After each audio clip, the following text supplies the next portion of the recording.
Hey everyone, it's Emma, and today we are celebrating Earth Day. I haven't had to put this disclaimer in here for a while because it kind of got quiet in our end of the neighborhood, but they're literally paving our parking lot and tearing things up, and it's kind of loud, so sorry. This Earth Day marks a special one. This is actually the 50th anniversary since Earth Day was established. Of course, everyone's going to be getting on YouTube and on Instagram and every other platform to celebrate the Earth, tell you why you should celebrate the Earth and why every day should be Earth Day. And I'm not saying that I don't believe in all that, but I kind of wanted to be different today and talk about the history of Earth Day because this is something that I had no idea about until I did my own research.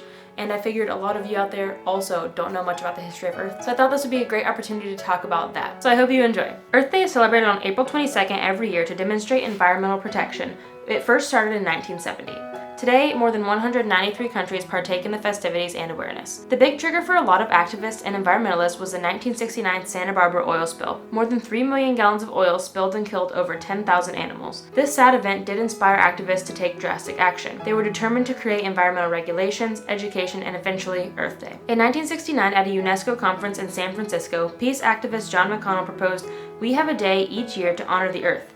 He originally pitched March 21st, since it is the first day of spring in the Northern Hemisphere. A month later, a separate Earth Day was founded by U.S. Senator Gaylord Nelson to be used as an environmental education day to be held on April 22nd, 1970. He even saw the oil spill for himself from the air, which inspired him to take action. The first celebrations took place at universities, high schools, and other communities, and roughly 20 million Americans celebrated that year. From the 70s to the 90s was a time of gaining traction and making the celebration known. Earth Day remained U.S.-based until 1990, when Dennis Hayes took it international and organized events in 141 other countries. In 1990, the celebration led to huge recycling efforts and education and helped pave the way for the 1992 UN Earth Summit in Rio de Janeiro. Throughout the 90s, more efforts to focus on climate change and global warming and the push for clean energy were put into place. The first Earth Day of the new millennium was the first year with the internet's help. This helped activists around the world get in touch, host events, and work together.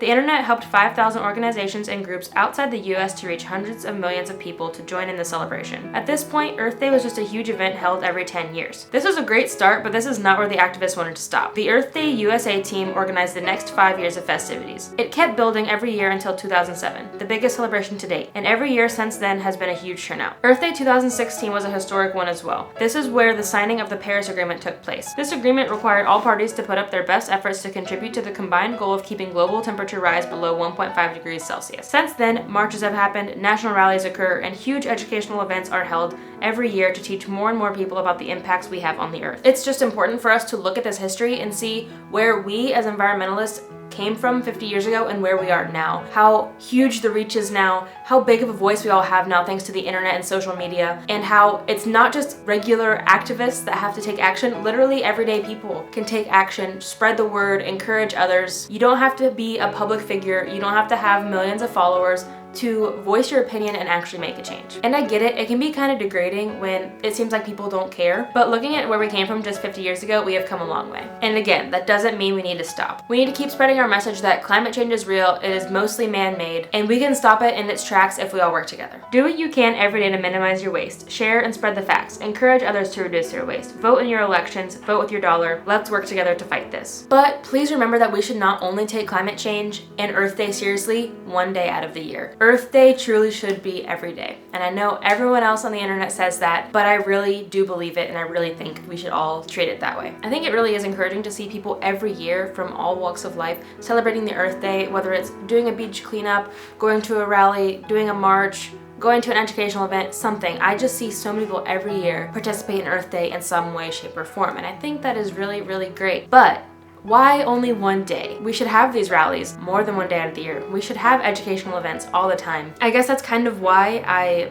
made this channel and I started being an Earth activist, is because every day should be Earth Day, and I want to encourage people multiple days out of the year and educate them on what climate change is, what our impact is, what we can do about it, how we can help, you know, that sort of stuff. I know that many of you out there are in the same boat. You also agree that Earth Day should be every day, and you probably do celebrate Earth Day all year. I think a big step that you and me as well can take is not only stop with yourself, but encourage others to celebrate every day as well. Just imagine the larger impact that would happen if all of us truly did celebrate Earth Day every year. If we did beach cleanups more often, if we wrote emails and wrote letters to our to our leaders and to these companies that are extremely wasteful. If we voiced our opinion more, if we educated others, imagine the impact we could have if we did this 365 days out of the year, 366 days this year. Your small changes have a big impact in the long run. Imagine the impact of Earth Day if we did it times 365. So let's celebrate Earth Day every day. I think it's really important to hold on to the fact there's literally no other planet out there that we could fly to in our lifetime, because I mean, technically there might be a planet out there, but it's like hundreds of light years away and we would die on that spaceship. So there's feasibly not another planet out there that we can live on. This is our only option. This is our only home. The science proves that this planet is in this perfect, they call it the Goldilocks spot, not too hot, not too cold, area of the solar system, where if we were a little closer to the sun, we would burn up, and if we were a little farther away, the earth would be frozen. We are in this perfect spot in the universe. Life here is just so precious, and people don't take that seriously. And as we've seen with this COVID-19 outbreak, the earth will persist. The earth is so resilient. The air clears up really quick. The water clears up really quick. Plants and animals come back to their natural habitats, but we're gonna die. And I mean, yeah, we're all gonna die eventually, but the human race is at risk of extinction if we don't solve this problem. And I think maybe that's something a lot of people need to think about, is think about it more than just about yourself, because it's really easy to get caught up in that state of mind like, well, I'm gonna be gone before that time, so why should I care? I don't know. Think of the bigger picture and maybe try to care about something a little bit bigger than yourself. I'm not trying to like demand anything, but put yourself in your great-great-grandchildren's shoes and just imagine how bad they're gonna have it off if we don't fix this planet now. We have everything we need here. We have water, we have resources, we have food, and we need to do our best not to exploit the resources and not take advantage of them, and only use what we need. Try not to be wasteful, try not to be an overconsumer. Little things like that truly do have a big impact. And of course, partake in the bigger things. Vote with your dollar, write to your leaders, write to your companies. Traveling is what really opened my eyes to the beauty of the earth, the resources we have, and that we do really take a lot of it for granted. Whenever I travel, I look at these natural wonders, these waterfalls, these canyons, these forests, these mountains, all of this beautiful stuff, and I just think that I don't want people in 50 years to only see that stuff through a video or through a photo. I want them to have the opportunity to be able to travel to those places and get to see pristine waterfalls and get to see forests that aren't cut down, you know? Because at this rate, in 50 or 100 years, it could very well all be gone, because we are using the resources way quicker than we need to be. It's called Earth Overshoot Day. It is a calculated illustrative calendar date on which humanity's resource consumption for the year exceeds Earth capacity to regenerate those resources in that year. This is on overshootday.org. They literally made a website dedicated to this. This is last year's data. Good news, Americans, we are not the most wasteful, barely. We're fifth. When it breaks it down by country, it is saying that if everyone lived like Americans, everyone in the entire world, Earth Overshoot Day would be March 14th. We would not even make it 3 full months on this earth before all the resources ran out, if we all lived like Americans. The best country is Indonesia. And this is crazy too. If everyone on the earth lived as Indonesians lived, we would make it to December 18th, which is really, really good, but that's still not the entire year. That kind of blows my mind. I will leave all these resources linked down below for you to do your own research. I guess the point is that our resources will run out. Our natural wonders will disappear. All of these beautiful things that I've seen in my life, someday people won't be able to see them because of climate change. And that just really makes me sad.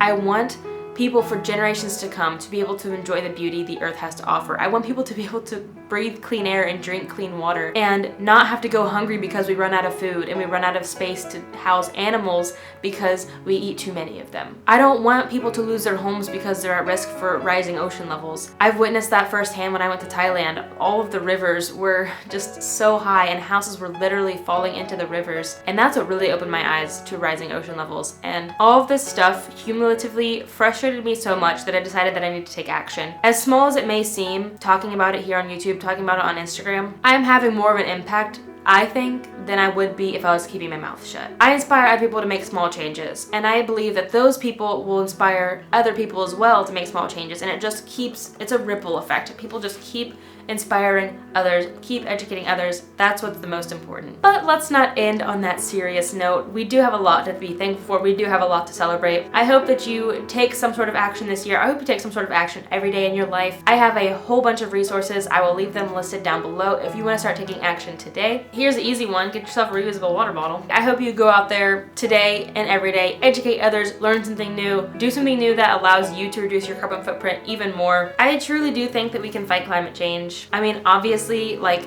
that's not the priority right now because of COVID-19. That's our priority. That's a global pandemic. Not that climate change is not a global pandemic. Like I mentioned in my benefits of COVID-19 video, I do think that because of this pandemic, it's been really eye-opening to see what impact we truly do have on the earth when we remove ourselves from the earth. Air pollution cleans up, water pollution cleans up, animals return back. If anything, I hope this time, this period in history opens our eyes, opens leaders' eyes to the impact we truly have on the earth, and I hope changes are made once they're able to be made, once this can be a priority again. Let me know how you're celebrating Earth Day. Let me know if you've ever celebrated before. If you like this type of video, don't forget to give it a thumbs up. Let's continue to celebrate the earth for all that she has to give us, and until next time, remember that these small changes you make have a big impact in the long run. Bye guys.